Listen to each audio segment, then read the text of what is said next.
એટલે ખરેખરું જ્યારે સુખ આવે ત્યારે જ આ જીવને કંઈકનું કંઈક આગું પાછું થાય ને થાય. અને તમે તપાસ કરો ડાયાબિટીસ કે 80% લોકોના ઘરમાં પહેરી આ એક રાક્ષસ છે વિઠ્ઠલ. અને એને આયુષ ટૂંકવી નાખવા પડે.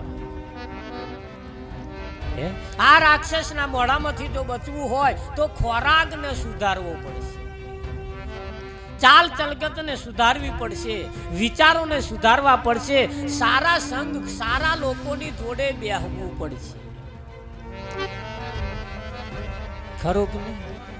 હા, આજે નવયુવાન વર્ગ આવી ગયો. તમે જુઓ આ ફાલ નવો ફાલ છે આપણો 21મી સદીનો.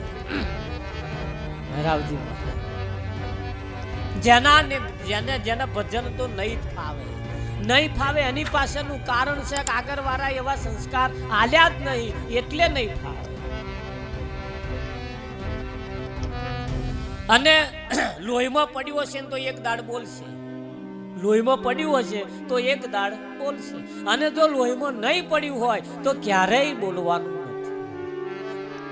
બોલશે બળદેવ. હા, અને તમને જો ફીટ ના બેસતું હોય તો આ જે ભેંસો રાખતા હોય મને પૂછો, હવારમાં તગારું ભરીને ખોર ભરીને મેલો, જો હોજે શેર દૂધ વધારે ના કાઢે મને કહે છે, તરત કયા લે કે હવામાં ખોર વધારે મેલ્યો છે. વિઠ્ઠલમાં તો અમારા રાત દાડાના ધંધા. નર્યો દૂધ હોવા વધારે કાઢે એવું નહીં, એનો ફેટે હાઈટ આવતો સીધો 80 આવી જાય તરત હોજે ટંગ કયા લે ના કયા. તો સારા વિચારો વાળા જો પરિવારમાં હશે તો સારા વિચારો વાળો કોખ પાકશે, અને સારા વિચારો જો નહીં હોય તો ક્યારેય પરિવાર પાકવાનો નથી. આ માયાવી બજાર છે, માયા બજારની અંદર જોવામ આપણો આયુષ પૂરો થઈ જવા બેઠો. હા, એટલે ભાઈઓ માટે પણ આપણે ઘેર જે છે એ આપણો લક્ષ્મીજી છે, એટલે ઉમરા વારીને રાજી રાખતા રહેજો. એમને થોડું ખેતે અઠવાડિયે પાછું થોડું હખડું લાઈન ખવડાવતા રહેજો નહીં. હા, બહેનોએ પોતાના પતિને જોડે જમવા બેસવાનું. બર્યું બપોરના જમવા હોજે ઘેર આવતો હશે ને નહીં. અને જેદાર ભગવાનને જમાડવાની ઈચ્છા થઈ જાય તેદાર જોડે બેહાડીને એકાદ કુવારીઓ મોઢામાં ગલાઈ દેવાનો. જો નહીં ખાય એવો તો હવામ બાથેડ્યા મારા. અને જે ખાય એવો છે તો બચારાને કશું નહીં. પેલો મય ખાતો હોય તો બહાર ઝોપે બેઠો. કેટલી જગ્યાએ આવું ચાલે. અલા ના બે હાય અમે બેસીએ જોડે બેસીએ અને કહેવાનું એને અમે બેસીએ. ખાટું મોરું કહેજો તમને કહેવાનો અધિકાર છે, ખાટું મોરું કહેજો તમને કહેવાનો અધિકાર છે.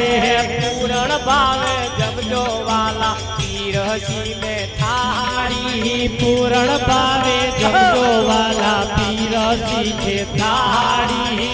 પૂરણ ભાવે જમજો વાલા પીરસી મે થાળી, પૂરણ ભાવે જમજો વાલા પીરસી મે થાળી. પૂરણ ભાવે જમજો વાલા પીરસી મે થાળી. ખાટું મોરું કહેજો તમને કહેવાનો અધિકાર છે. છે કે નહીં વિઠ્ઠલમાં? એક બેનના ઘરવાળા કોમેથી આવીને પાણી માંગ્યું કે પાણી લાવી દે. 12 રૂપિયા બચા તો આવો એમ બેઠા ટીવી જો, રિમોટ કંટ્રોલ હાથમાં ચેનલો બદલાય. પેલા ના મનમાં નહીં હોભ્યું પછી બૂમ પાડી કે પાણી લાય, તોય ના હોભ્યું. આમ જોઈને પા મોઢું ફેરવી લીધું. પછી કયું પાણી લાય, તોય ના હોય. પછી દકરાયો, સંભળાતું નહીં કે તને કહું છું પાણી લાય. તા વણે જેટલો અવાજ વધાર્યો તા મય વાળો એ અવાજ વધાર્યો કે તારા ભાજી જ્યાં છે લઈને પી લે ને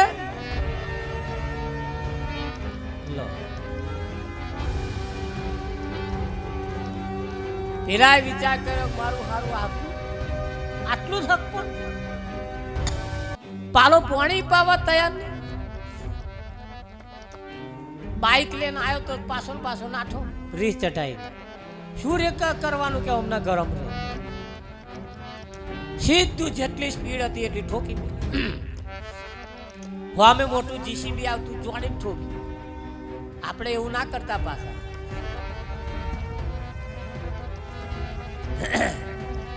અને હવે તમારે એવું કરવું પડશે એવા દાડા નહીં આવે પાણી હાલશે.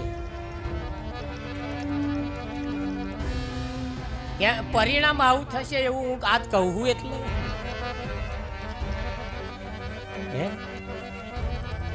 આ આજનું ભજન ભર્યું બધા જેટલા આયા એમના ગરમ ના બેહેત ભરી ગાવું બેકાર છે. ભૈલાલભાઈ ખર્ચો માથે પડે. હા કાલ રહોડે ભજન બતાવશે. કાલ બપોરના રહોડે ફેર પડી જવાનો વિઠ્ઠલ મારા શું એમના ઘરવાળા કહે છે કે આ શાકમાં ફેર છે તે હોય જ ને હોતે ભજન મગાય. હા તારા હાથે ગુલાલ કેસરી તારા માથે ગુલાલ કેસરી તારા ગાલે ગુલાલ આ ગયું હતા લગીન. હવે સમજણ પડી ક્યાં રંગ લાગ્યો ભાઈ. જેનો હવારમાં મોઢો હારા નહીં રહેતો હોય ભજનમાં હશે હવારમાં હસતો રહેશે જોજો. હા નક્કી. કેમ કે જેની હવાર બગડે એનો દાઢો બગડે હસે એનું ઘર વસે. અને જિંદગીમાં શું કરવાના છો બીજા એકો હરારે હારું મોઢું ચઢાયેલું જ રહેવાનું. એટલે હસતા રહેવાનું. અને જે નહીં હે ને એને કલાડાનો અવતાર લેવો પડશે. અને કલાડાના રૂપમાં પાછું એને અહવા આવવું જ પડશે. કલાડો અહા નહીં હસતા. અહન તાર પાસે એવા કે હું લાલ્યા તા મામા આવું કરતા હતા તે કલાડું અહા અને કલાડું અહન જો મામા આવું કરતા હતા ને આવવાના થાય તાર કલાડું અહે તો બર્યો કેટલા મહેમાન આવે કે ના આવે. એટલે હસતા રહેવું એ જરૂર. જીવનની અંદર જેટલી તમે મોજમાં રહેશો એટલી જ જિંદગી જીવ્યાની મજા તમને આવશે. એટલી જિંદગી જીવ્યાની તમને મજા આવશે. છોડવો જેટલો લીલો હોય એટલું જ ફળ એનું સારું. અને શેત કરમેલો જો રેન વિઠ્ઠલ મહારાજ તો ફળે એનો એવો જ આવે. એટલે કરમેરા લેવાનું નહીં. શું લેન આયા છીએ શું લેન જવાના છીએ. ખાલી હાથે આયા છીએ ખાલી હાથે જવાના છીએ. 500 ની નોટ જે આપણી કરીએ છીએ ને એના ઉપર આપણી સહી નહીં. જેને આપણી કરીએ છીએ એના ઉપર સહી નહીં. અને જેની આપણી કરતા હતા એને પેલા એક દાણ કહી દીધું રાતના 12 વાગે બંધ. કેટલાય કાગળિયા થઈ ગયો ના થઈ ગયો. કેટલાય બંડલ નદીઓમાં નાખ્યા કેટલાય તો લગાડ્યા હોત વિઠ્ઠલમાં.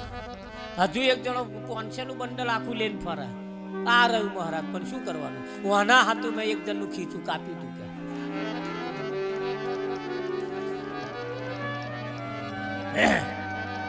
વિઠ્ઠલ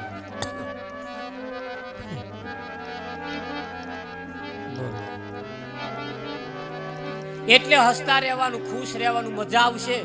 બાઇક લઈને જતો તો જીસીબી ઠોક્યું ઊંચે ઉછર્યો ને પડ્યો ને પતી ગયો. ટીવી જોતો તો બંને કોઈ સમાચાર આલે કોણ તમારા ઘરવાળાને એક્સિડન્ટ થયો ને તે જ જગ્યાએ પતી ગયા છે. ટીવી નું રિમોટ કંટ્રોલ હાથમાં તું નાખીને ડોટ મેલી.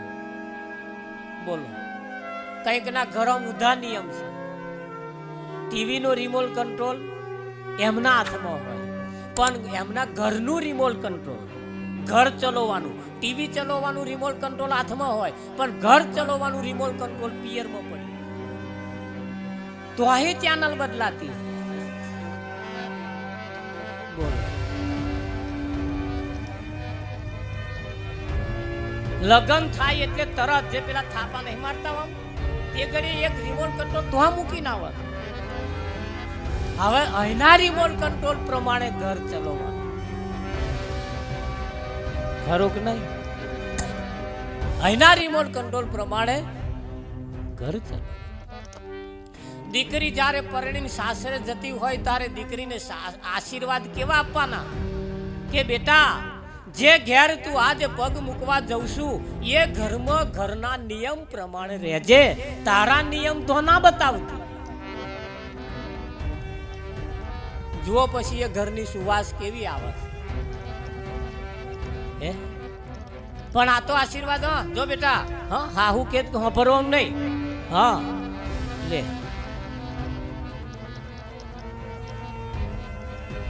અને નહીં હોભરે તા કોણ આલ્યા શું કરવા? આવું કઈ નથી. જો આપણે કોઈને માથાકૂટમાં કશું ખબરવાનું નહીં બેટા. હો હા મેં જો આલવામાં કશું બાકી નહીં રાખ્યું. હોશિયારી તને નહીં રાખી. ના ના ના હાહુ બે શબ્દ કે ખરી બચારી. એ નહીં કહેતા કોણ કે છે? હે હે તારે અને તમે પાત્ર હારું છે કે ભરોસા પાત્ર છે કે આ તારશે ઘર કે ડૂબાડશે એ કોઈ નોણી ના જોવે? હે પેલા નોણે જોવે છે.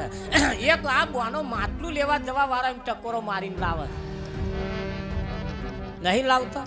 બે ચાર આમ આમ ટકોરા મારે પછી મેલે પા બીજું લે પા મેલ. શું જોતો હશે?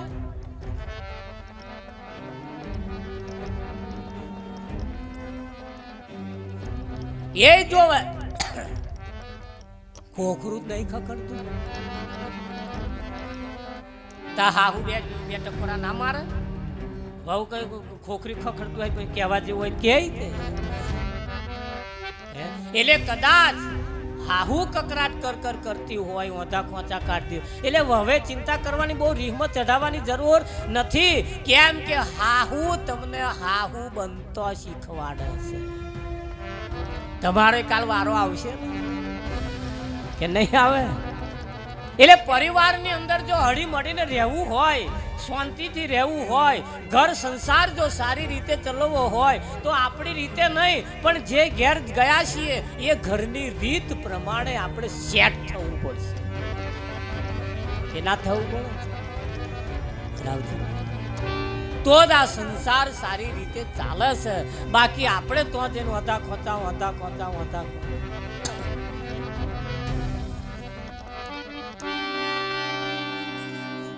એટલે એક રિમોટ કંટ્રોલ નાખીને દોટ મેલ્યું. પેલા પડ્યા હતા તો જઈને અરે રે કે છે ખોરા માથું મેલીને માથે હાથ ફેરવતા વિઠ્ઠલ મહારાજ કહેતા અરે રે કે છે મારા હાથનું પાણી પીવાય ના રે. મારા હાથનું પાણી પીવાય. તારો હણી જો નોરા કરી થાચે. અને હવે રડીને કેને સંભળાવવાનું છે? હે વિઠ્ઠલ આ રડી કોને સંભળાવવાનું? એ ઘર સંસારને જો સારી રીતે ચલાવવો હોય તો પોતાના પતિની મર્યાદા રાખવી પડશે. પોતાના પતિના પગલે ચાલવું પડશે. પતિએ પણ પત્નીની મર્યાદા રાખવી પડશે. એનું થોડુંક આપણે કરવું પડશે. નર નારીનું એક મતું તો અમરાપુરમાં થતું. બે સાથે મળીને અને પત્નીએ પતિની આવક પ્રમાણે જાવક કરવાની. પતિ જો 300 કમાતો હોય તો પત્ની 350 ખર્ચો કરે. આ ઘરના નરીઓ ના બને. વિઠ્ઠલ મહારાજ બદલાય એટલે પતિની આવક પ્રમાણે જાવક કરવી પડશે. એને ધ્યાનમાં રાખવો પડશે. એને કેવો રાખવો પડશે? ધ્યાનમાં રાખવો પડશે. અને એને જેટલો ધ્યાનમાં રાખીશું એટલું જ એને લોહી ચડશે. અને જો ધ્યાનમાં ના રાખશો